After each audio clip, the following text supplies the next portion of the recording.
একটা নতুন বাংলা সিনেমা 'খাদান' কয়লা খনিকে নিয়ে একটা সিনেমা তৈরি হয়েছে। 'খাদান' যার মানে খনি। আর এই খনি হলো কয়লা খনি। কয়লা খনির সাম্রাজ্যকে নিয়ে একটা নতুন কাহিনী। যেটা অনেকটা 'কেজিএফ' মডেলে তৈরি করার চেষ্টা করা হয়েছে। বাট আল্টিমেটলি 'কেজিএফ' থেকে একটু ডিফারেন্ট হয়েছে। এখানে দুটো কাহিনীকে যোগ করা হয়েছে। একসঙ্গে জোর দেওয়া হয়েছে দুটো কাহিনীকে। যেমন একটা ফার্স্ট হাফ, সেকেন্ড হাফ। তো এখানে দেবের দুটো ক্যারেক্টার দেখানো হয়েছে। একটা বাবা হিসাবে আরেকটা ছেলে হিসাবে। বাবা হিসাবে ১ম এ দেব, তারপর ছেলে হিসাবে দেব। আ সিনেমাটা শুরু হওয়ার কিছুক্ষণ পরে বাবা দেব মারা যান। তারপর হয় নতুন দেবের আ এ স্টোরিটা শুরু হয় তারপর। তো সিনেমাটার স্টার্টিং এরকম ছিল। ১ম এ ২ বন্ধু আ যিশু অ্যান্ড দেব। দুজন খুবই বন্ধু। একজন খুব আ ধর্মীয় আ ধর্মীয় চরিত্র সম্পন্ন। মানে তার নেচার, তার ক্যারেক্টার, তার মধ্যে ধর্মীয় ভাববৃত্তি। সে হলো যিশু। আর তার ফেমাস ডায়ালগ হচ্ছে, "জয় গুরু।" আর দেব একদমই সে ধর্মীয় পোশাক-আশাক পরে না।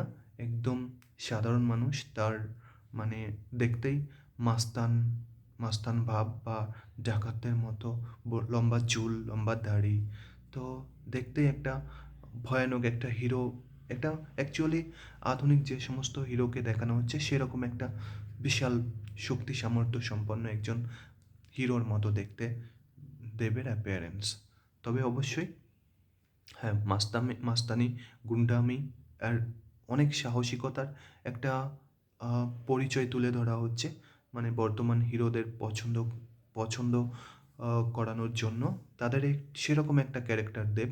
খুবই শক্তিশালী, খুবই সাহসী, অথচ খুবই ভালো। এরকম একটা ক্যারেক্টারের সমন্বয় গড়ে তোলা হয়েছে দেবের নতুন ক্যারেক্টারে। সি সিনেমাতে প্রতিটি সিনেমাতে ২ ধরনের ক্যারেক্টার থাকে। একটা নেগেটিভ আর একটা পজিটিভ। তো হিরো হিসাবে যখনই আমরা দেবকে ভাবছি, তখনই তোমরা বুঝতে পারছো যে নেগেটিভ ক্যারেক্টারে একজন ভিলেন হিসাবে যিশুকে তুলে ধরা হচ্ছে। তো যিশু দ্য মেইন ভিলেন সিনেমার। আর তারপর সিনেমার মেইন হিরো হচ্ছে দেব। দেব এমনই একজন মানুষ যে পূর্ব বাংলা থেকে এসেছিল। এই সিনেমাতে দেখানো হয় যে পূর্ব বাংলা থেকে এসেছে এবং তারপর যিশুর সঙ্গে তার বন্ধুত্ব শুরু হয়। দুজনে মিলে কয়লা চুরি করা শুরু করে। তো একটা বাইকে করে কয়লা চুরি করে তারা মেইনলি ট্রেন থেকে কয়লাগুলো চুরি করে। তো যখন কয়লার গাড়ি কয়লা খনি থেকে বের হয়ে যায়, তারা দুজন বাইকে করে একটা করে কয়লার বগি খুলতে থাকে। তারপর পুরো ট্রেনের কয়লাটা তারা লুটে নেয়। অ্যান্ড তারপর আস্তে তারা এমন একটা শক্তিশালী হয়ে ওঠে যে তারা মানে লোকাল কয়লা খনি ব্যবসার পুরোটাই তারা দখল করে নেয়। তো একটা সময় পুরো পুরো বাংলার কয়লা খনিতে তাদের অধিকার হয়ে যায়। অ্যান্ড লোকাল এমএলএ তাদেরকে সাহায্য করতে থাকে। একটা আর তারা অ্যাকচুয়ালি লোকাল এমএলএর জীবন বাঁচিয়েছিল। তার জন্য তার জন্য লোকাল এমএলএ তাদেরকে সাপোর্ট করে এবং কয়লা খনির সমস্ত দায়িত্ব এই ২ বন্ধু যিশু আর জিতের ওপর দায়িত্ব দিয়ে দেয়। তারপর থেকে শুরু হয় তাদের কয়লা ব্যবসা। শুধু পুরনো কয়লা খনিই নয়, তারা নতুন কয়লা খনিও আবিষ্কার করতে শুরু করে। তো এমন একটা সময়ে দেখা যায় যে একটা আদিবাসী অঞ্চলে কয়লা খনি কয়লা খনি রয়েছে। তো আদিবাসী যেখানে কৃষিকাজ করা হয়, আদিবাসীরা যেখানে কৃষিকাজ করে, তো সেখানে কয়লা খনন করার কার্যে আদিবাসীরা বাধা দিতে শুরু করে। তো নেক্সট কি হয়, দেব আ দেব এবং যিশু সেখানে যায়। তারপর আদিবাসীদের সঙ্গে কথা বলে। তো আদিবাসী সর্দার প্রচণ্ডভাবে প্রতিবাদ করে। তো সেখানে একটা ঝামেলা তৈরি হয় যে এটা তাদের নিজেদেরই জায়গা। তারা এখানে কৃষিকাজ করে। তাদের জীবন এই জমির উপরেই ডিপেন্ড করে। তো আদিবাসীদের কথা ছিল যে এখানে যদি খনন কার্য হয় তাহলে খনির মালিক তো অন্য লোকে হবে। যারা খনির মালিক তারা সমস্ত কয়লা তুলে নিয়ে যাবে। আর এদের তার ফলে তাদের কৃষিকাজ ধ্বংস হবে। তাহলে তারা কিভাবে চলবে? তো তখন আ দেব আ দেব আ দেব আদিবাসী সর্দারকে একটা প্ল্যান বলে। সেটা হলো যে আ সকালের ২ ঘন্টা তারা কয়লা তুলবে আর বাকি সারাদিন, বাকি দিনের বাকি ঘন্টা তারা আ কয়লা খনির আ দেব এবং যিশু তাদের লোকেরা কয়লা তুলবে। তো আ স্থানীয় আদিবাসী সর্দার রাজি হয়ে যায়। বাট আ এরকম একটা যুক্তি, এরকম একটা মানে কন্ট্রাক্ট, এরকম একটা মিউচুয়াল আন্ডারস্ট্যান্ডিং যিশুর খুব একটা পছন্দ হয় না। বাট সে পুরো মানে মানে স প্রত্যক্ষ প্রতিবাদ করতে পারেনি। তারপর দেব অ্যান্ড যিশু লোকাল এমএলএকে যে গুন্ডার হাত থেকে বাঁচিয়েছিল, সাডেনলি এরকম একটা সিন দেখানো হয়। সেই সেই গুন্ডাটা তাদের কয়লার বিজনেসে একটা স প্র প্রচণ্ড বাধা হয়ে দাঁড়ায়। তো তাদের প্রতিরোধ করার জন্য আ দেব সেখানে যায়। বাট আল্টিমেটলি দেবকে সেখানে ফাঁসানো হয়। সেখানে আ আ মারামারির মধ্যে সাডেনলি পুলিশ চলে আসে। তো দেব একজন আ পুলিশকে মানে না বুঝেই, বুঝতে না পেরে একজন পুলিশকে মেরে ফেলে। তো তাকে সেইজন্য জেলে চলে যেতে হয়। এই ঘটনার সাথে, সাথে আরেকটা ঘটনাও চলছিল। দেব এবং জিৎ দুজনে আ দুজনেই বিয়ে করে নেয়। দুজন খুব সুন্দর লোকাল একটা তাদের লোকাল মেয়েকে তারা বিয়ে করে নেয় এবং দুজনেরই খুব ভালো সংসার হয়। তারপর দেবের দেবের আ দেবের একটা ছেলে হয়। বাট ছেলের মুখ দেখার আগেই দেবকে জেলে চলে যেতে হয়। তো এরকম সময় জেলের মধ্যে থাকা অবস্থায় দেবের খুব শেমফুল হয় যে আমি খুব একটা খারাপ কাজ করেছি। অ্যাকচুয়ালি আ সমাজে বেঁচে থাকার জন্য সমাজে সভ্যভাবে চলতে হয় সেখানে। বাট এরকম গুন্ডামি, মাস্তানি, কয়লা খনির দখল বা সেই সিন্ডিকেটওয়ালা আ একটা লাইফস্টাইল, তো মানুষকে মারা, প্রতিদিন কাউকে না কাউকে মারা হচ্ছে, কারো সঙ্গে ঝামেলা হচ্ছে। এই লাইফটা দেব পছন্দ করতে চায়নি। তো যখন জেলে গিয়েছে তখন তার সেই একটা প্রতিক্রিয়া তার মনের মধ্যে শুরু হয়। সে মনে করতে থাকে যে, আমি একটা খুব খারাপ জীবন তৈরি করেছিলাম। তো এই জীবনটা সত্যিই ভালো নয়। বাট আল্টিমেটলি দেখা যায় যে দেব মারা যায়। তো মারা যায় এমনভাবে তুলে ধরা হয় যে দেব নিজেই সুইসাইড করেছে। তো তারপর দেবের একটা পার্ট শেষ হয়ে যায়। তো নতুন একটা গল্প শুরু হয়। দেবের আ দেবের ছেলে একটা নতুন দেব। তো সে একটা সুন্দর একটা গানের মাধ্যমে নতুন একটা আশা, নতুন একটা কিছু, খুব একটা এনজয়িং মানে লাইফটা একটা নতুন কিছু, নতুন ফ্লো তৈরি হয়। তো তাকে দেখে তো আ আদার মানুষেরা তাকে দেখে বুঝতে পারে যে এটা সত্যি দেবের মতো। আগের সেই দেবের মতো তারই ছেলে। তো সবাই খুব উৎসাহ।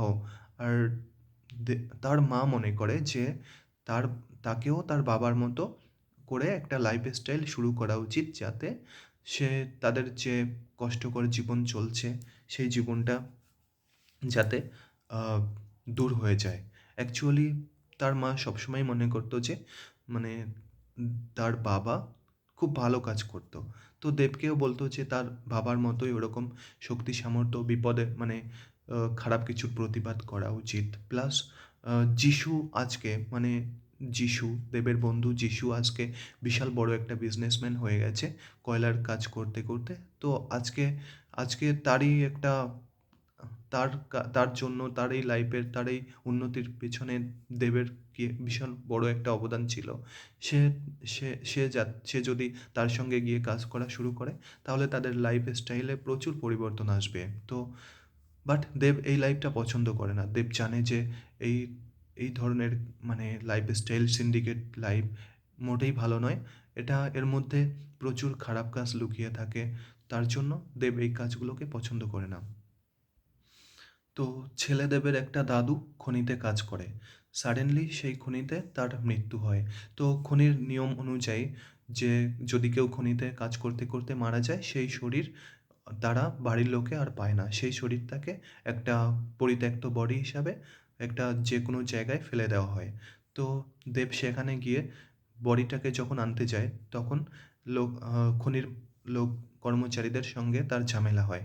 তারপর যিশু সেনগুপ্তর ছেলে সেখানে আসে।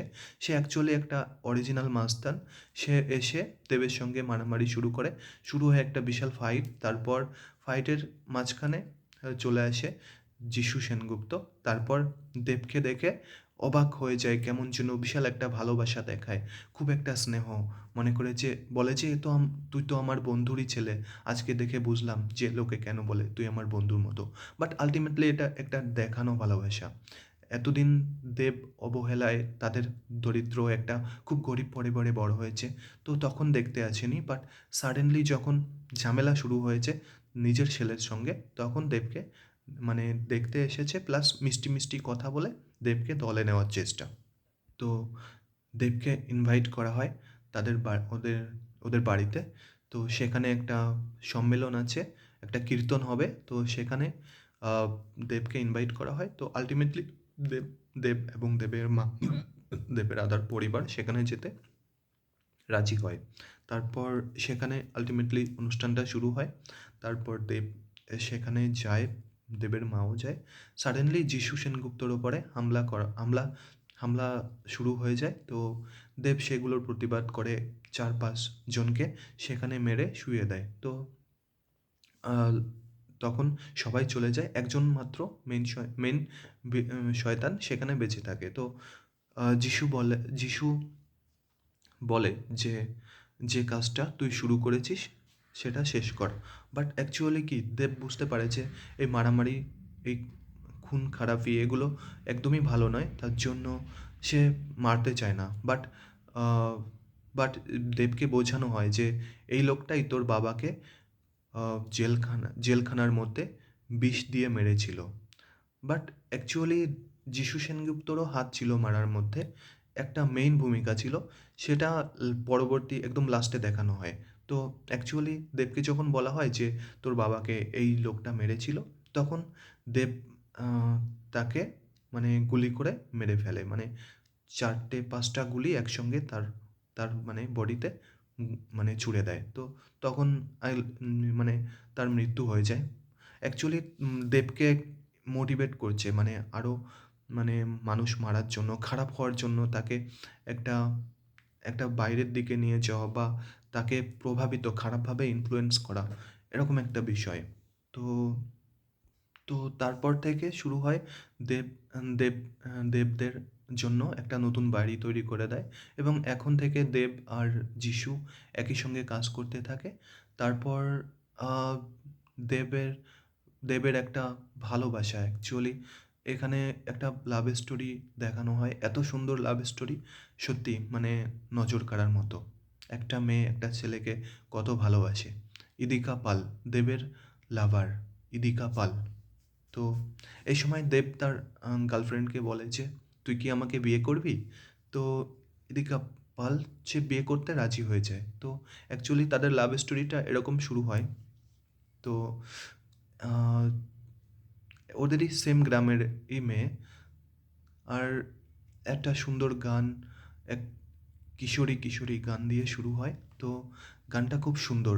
আর তারপর ইদিকা পালের ক্যারেক্টারটা এরকমভাবে দেখানো হয়েছে যে একটা মেয়ে তার মানে মেল পার্টনারকে, তার লাভারকে কত কিছু মানে কত ত্যাগ স্বীকার করে, কত ভালোবাসে। তার প্রতিটা বিষয় তার সঙ্গে কত একান্তভাবে আপন মনে হয়। আর তার ছোট ছোট বিষয়গুলোকে এত গুরুত্ব আম দিতে পারে একটা মেয়ে লাভার যে কতটা গভীরভাবে ভালোবাসে তার ভালোবাসার পার্টনারকে, সেটা দেখানো হয়। দেবকে ওর মা মাঝে, মাঝে বাড়িতে ঢুকতে দিত না, খেতে দিত না। ওর মায়ের সঙ্গে দেবের খুব ঝামেলা হতো। তো যখন খাবার খেতে দিত না বা ঘরে ঘুমাতে দিত না, তখন দেব তার গার্লফ্রেন্ডের কাছেই চলে আসতো। সে যে টাইম যাই হোক না কেন, সেটা রাত হতে পারে, দিন হতে পারে। তো যদি তার দেবের মায়ের সঙ্গে ঝামেলা হয়, দেব তার গার্লফ্রেন্ডের বাড়িতে চলে যায়। আর সেখানে সব রকম সুবিধা দেব পায়। ঘুমানোর থেকে শুরু করে খাওয়া-দাওয়া সবকিছু। যদি কখনো দিনের বেলা ঝামেলা হয়, তো দিনের বেলা গিয়ে সেখানে খাবার পেয়ে যায়। আর যদি কখনো রাতের বেলা ঝামেলা হয়, তো সেখানে রাতের বেলা ঘুমানো প্লাস খাবারের ব্যবস্থা, সব ব্যবস্থাই ওর গার্লফ্রেন্ড ওকে করে দেয়। তারপর যখন সকালবেলা দেব বিছানা ছেড়ে চলে যায়, সেই বিছানাটাকে টাচ করে, তাকে অনুভব করে সেখানে কত একটা গভীর ভালোবাসা অনুভব করে তার গার্লফ্রেন্ড। সত্যি একটা অসাধারণ ভালোবাসা। আর একটা নিঃস্বার্থ ভালোবাসা এমনভাবে তুলে ধরা হয়েছে এই সিনেমার মাঝখানে, এটা হয়তো বাস্তব জীবনেই দেখা যায় শুধু। সিনেমাতে এমন সুন্দর করে তুলে ধরাটা সত্যি একটা মানে দেখে নিজেকে খুব লাকি মনে হয়েছে যে এরকম একটা লাভ স্টোরি নিজের মন নিজের মধ্যে ফিল করা রিয়েলি খুব সুন্দর। তো লাস্টলি দেবকে বিয়ে করতে রাজি হয়েছে ইদিকা পাল। তো বিয়ে হয় তাদের দুজনের মধ্যে। তারপর আ কিছুদিন পরে তারা মানে আ তাদের ছেলে-মেয়ে হওয়ার মানে ছেলে-মেয়ে হবে এরকম মানে দেবের বউ গর্ভবতী হয়। তো সে সময় এরকম একটা পজিশন। তো দেবকে যিশু খুব রিস্কি কাজে, বড় কাজে পাঠিয়ে দেয়। তো যে লোকাল এমএলএকে আ বাঁচিয়েছিল দেবের বাবা, তখন সেই লোকের একটা কাজ থাকে। সেই কাজটা প্রচণ্ড রিস্কি। মানে আ প্রচুর টাকা-পয়সাকে সাডেনলি মানে এমন এক জায়গাতে লুকিয়ে রাখতে হবে, যাতে পুলিশ যখন রেড করতে আসবে সেটা মানে খুঁজে পাবে না। তো এই রিস্কি দায়িত্বটাকে আ দেবকে যখন দেওয়া হয়, যিশু যিশু সেনগুপ্তর ছেলে খুবই রেগে যায়। তো তারপর দেব আ দেব টাকাটাকে কিভাবে সেভ করবে? তো অ্যাকচুয়ালি লোকাল এমএলএও বিশ্বাস করতে পারছিল না যে ও পারবে কিনা। বাট যখন দেবকে সামনে দেখে যে সেই দেবেরই ছেলে, সে তাকে দেখেই সে বুঝতে পারে যে হ্যাঁ, ওকে কাজটা দিয়ে দাও। বাট ১ম এ ও বারণ করেছিল যে ও একজন না জানা লোককে অচেনা লোককে কিভাবে কাজ দেবে? বাট দেব যখন সামনে আসে, দেবের চেহারা দেখেই বলে যে, "দিয়ে দে, কাজটা ওকেই দাও।" তো কাজটা পেয়ে যায়। বাট আল্টিমেটলি স আ যখন টাকাগুলোকে সেভ করা হয়, কেউই বুঝতে পারেনি। ইভেন যিশু সেনগুপ্ত খুবই রেগে যায় যে, "কি করে তুই কি করলি? টাকাটা কোথায়? কি করেছিস? উত্তর দে।" তারপর টাকাটা এমনভাবে বের হয় মাটির তলা থেকে, একটা নৌকার মাঝখানে লুকিয়ে রাখা হয়, বালি দিয়ে ঢেকে রাখা হয় আর সেখানেই দাঁড়িয়ে থাকে যিশু সেনগুপ্ত আর দেবকে জিজ্ঞাসা করে, "তুই টাকাগুলো কি করেছিস? জবাব দে, জবাব দে।" তখন মাটির তলা থেকে সেই নৌকাটাকে তোলা হয় আর যিশু সেনগুপ্ত সেই নৌকার উপরে দাঁড়িয়ে থাকে আর নৌকাটা উপরে উঠতে থাকে। তো জবাবটা পেয়ে যায়। তারপরে বলে যে, "হ্যাঁ, তুই সত্যিই তোর বাবার মতো। তোকে দেখে আমার সত্যিই গর্ব হয়।" তো এই সমস্ত এত দাম মানে ভ্যালু দেওয়ার জন্য যিশু সেনগুপ্ত দেবকে এত ভ্যালু দিচ্ছে, তার জন্য যিশু সেনগুপ্তর ছেলে খুবই রেগে যায়। তো আনস্যাটিসফাইড হয়। তো একটা সময় হয় দেবকে একটা মেয়েলি কেসে ফাঁসিয়ে দেয়।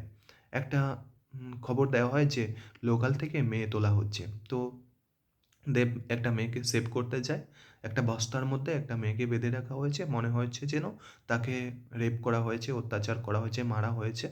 তো তারপর বস্তার মধ্যে বেঁধে ফেলে দেওয়া হয়েছে। তো দেব গিয়ে সেখান থেকে ওই মেয়েটাকে তুলে নিয়ে আসে, বাঁচিয়ে নিয়ে সেভ করে নিয়ে আসে। তো আ হঠাৎ করে সাডেনলি সামনে পুলিশ আছে। পুলিশ এসে দাঁড়িয়ে যায়। তো তখন আ একটা ভিড়ও তৈরি হয়। তারপর যিশু সেনগুপ্তর ছেলেও সেখানে থাকে। তো মেয়েটা আল্টিমেটলি দেবের দিকে আঙুল তোলে। তো দেবকে এভাবে ফাঁসানো হয়।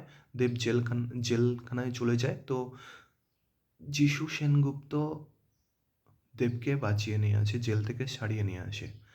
এটার জন্যই যিশু সেনগুপ্তর ছেলে খুবই রেগে যায় বাবার উপরে। তারপর সে রাগ সহ্য করতে না পেরে দেবকে আবার গিয়ে উল্টোপাল্টা কথা বলতে চায় এবং ঝামেলা করতে চায়।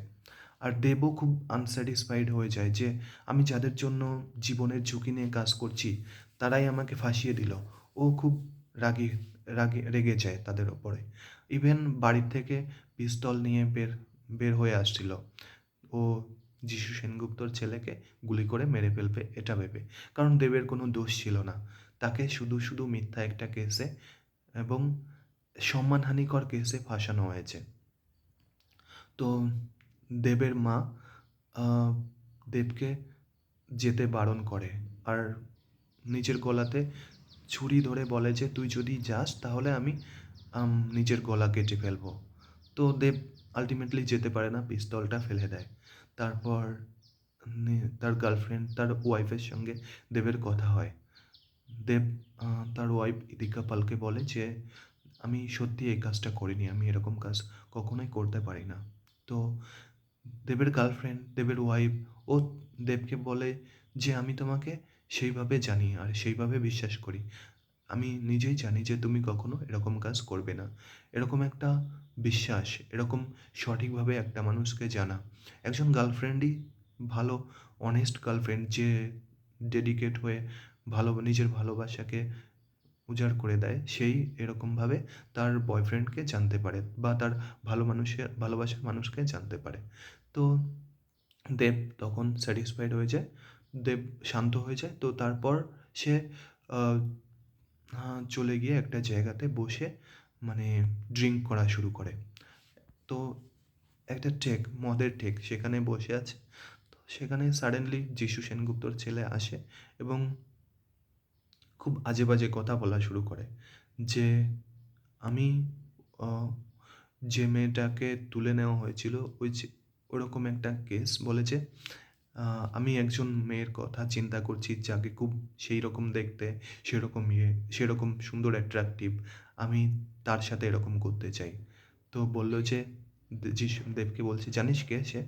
তোরই মা। তোর মাকে তুই যখন থাকবি না, তোর মাকে আমি এরকম করে ইউজ করব বা তাকে আমি একটা" মানে খুব খারাপ কমেন্ট করেছে যে তাকে তার নিজের ভোগ্য পণ্য হিসাবে ব্যবহার করবে। তো তখন দেবের খুবই রাগ হয়। তো একটা মদের বোতল দিয়ে যিশু সেনগুপ্তর ছেলের মাথায় বাড়ি মারে। তো সঙ্গে সে ঘুরে পড়ে যায় এবং বেঞ্চের কর্নারে তার মাথা গিয়ে পড়ে। তার জন্য স্পট ডেড হয়ে যায় যিশু সেনগুপ্তর ছেলে। তো এরপর থেকে যিশু সেনগুপ্তর সঙ্গে দেবের মেইন ঝামেলা শুরু হয়। যিশু সেনগুপ্ত মনে করে তার ছেলে যতই খারাপ থাকুক, তার নিজের ছেলে। তো সব ধরনের খারাপ কাজকে সে সাহায্য করত। সে নিজেই সাহায্য করেছে। আর অ্যাকচুয়ালি যিশু সেনগুপ্ত প্রচুর এক্সাক্টলি ওই সিনেমাতে খুব ভালো মানুষ এরকম নয়। খুবই একটা খারাপ মানুষ ছিল। তো উপরে ভালো দেখায়, ভেতরে আর রাতের অন্ধকারে সব ধরনের খারাপ কাজ করে। মানুষকে দেখায় যে খুবই ভালো, বাট সবথেকে খারাপ কাজ ওই করে। তো তারপর থেকে দেবের সঙ্গে ঝামেলা শুরু হয়। তো আহ লোকাল এমএলএকে একটা মীমাংসা করার দায়িত্ব দেওয়া হয়। দেব লোকাল এমএলএকে গিয়ে বলে যে, "আঙ্কেল, আম উনার ওই আঙ্কেলের সঙ্গে আমার যে ঝামেলা হয়েছে সেটাকে মিটিয়ে দাও।" যিশু সেনগুপ্ত ফোন করে যে, "কি করছিস? তুই আমার ছেলেকে মেরেছিস।" তো দেব বলে যে, "ওখানে আমার কোনো অপরাধ ছিল না। শুরুটা ওই করেছিল। আপনার ছেলেই শুরু করেছিল।" বাট বলল যে, "হ্যাঁ, ও শুরু করেছিল। বাট তুই তো ওকে মেরে ফেলেছিস। এখন আমি কি করব সেটা তুই দেখতে পারবি।" তো বলে যে একটা জায়গার একটা কারখানার কথা বলে, ফ্যাক্টরির কথা বলে, ওখানে আসতে বলে। তো সেখানে দেবের মা, দেবের ওয়াইফ, আদার কয়েকজনকে মানে বন্দী করে রাখা হয়েছে। তো সেখানে গিয়ে ফাইটিং শুরু হয়। ফাইটিং শুরু হয়ে সম আ সমস্ত গুন্ডাদের মেরে ফেলে। তো সেখানে দেবের আ আঙ্কেল অ্যাকচুয়ালি এই আঙ্কেল হচ্ছে যিনি ছিলেন লোকাল আদিবাসী সর্দার। তিনি মারা যান দেবকে বাঁচাতে গিয়ে। তো তারপরে সেখানে মারামারি শুরু হয়। দেব কিছুটা মার খায়। বাট আ মারামারি শুরু হওয়ার পর দেব আ লাস্টলি দেবের সঙ্গে যিশুর মারামারি শুরু হয়। তো যিশু সেনগুপ্ত অ্যান্ড দেব। তো কি হয়, দেবকে বলে যে, "তোর বাবা একজন খারাপ মানুষ ছিল। আমার নিজের তৈরি করা বিজনেসটাকে ও সবাইকে ভাগ করে দেয়। আর আমি এত প্ল্যান করি, পরিকল্পনা করি, বিজনেসটাকে সামনে বাড়াই। বাট সব কিছু ওই করে। সব জায়গায় লোককে অংশীদার বানিয়ে নেয়। এটা কিরকম করে? আমি প্ল্যান করে সবকিছু করছি। বাট আমার কোনো মূল্য নেই। সমস্ত মানুষ যেখানেই যায় সব জায়গায় দেবকেই সম্মান করে। ওকে সম্মান করে না। তারপর বলে, "তোরা নিচু জাত, ছুঁতেও ঘেন্না লাগে।" তারপর আমার গিয়ে হাত ধুতে হয়। কিন্তু তা সত্ত্বেও বন্ধু হিসাবে বলতে হয়। তো আমি চাইনি তোর বাবাকে বন্দুক বানাতে। বাট বাধ্য হয়ে বন্ধু বানিয়েছিলাম। তারপর আমি ওকে যখন জেলখানায় গিয়েছিল, ওকে আমি বিষ দিয়ে মেরে ফেলেছিলাম।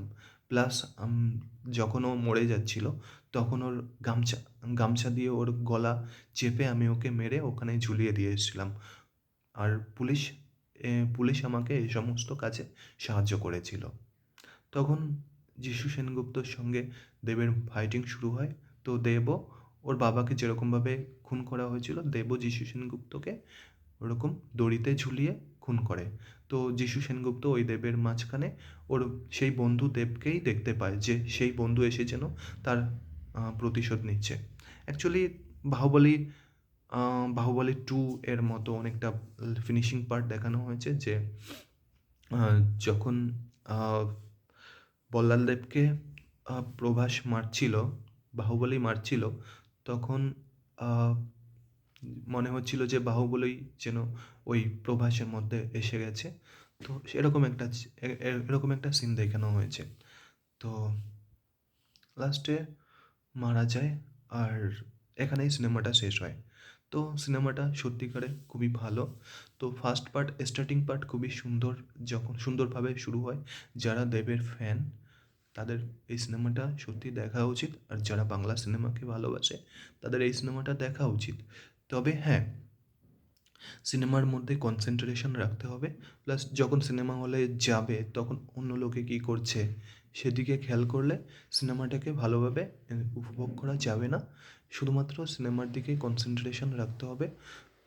প্লাস আ মাঝখানে সিনেমাটার গল্পটার মাঝখানে একটুখানি আ স দেবকে কিরকম যেন একটা মানে সফট হিরো হিসাবে দেখানো হয়েছিল। মানে কিরকম যেন আ সেলফ কন্ট্রোল নেই। মানে হিরোর একটা সেলফ কন্ট্রোল, একটা সেই ভাব। কেজিএফ সিনেমাতে যেমন একদম 100% অ্যাগ্রেশন, তারপর সেলফ কনফিডেন্স। মাঝখানে কেমন যেন সেই 100% অ্যাগ্রেশন নেই। দেব সেরকম অ্যাক্টিভ হিরো নয়। মানে কেমন যেন সে একটা মারামারি করতে চায় না, কিছুই করতে চায় না। তারপরে সিনেমার লাইনটা একটু এদিক ওদিক চলে গেছে। সিনেমা যেভাবে শুরু হয়েছিল, যেভাবে অ্যাগ্রেসিভ অ্যাক্টিভভাবে শুরু হয়েছিল, মিডলে সেই সিনেমাটা একদম ডাউনে সেই অ্যাকশন চলে গেছে। তারপর লাস্টে গিয়ে আবার সেই অ্যাকশনটা চলে এসছে।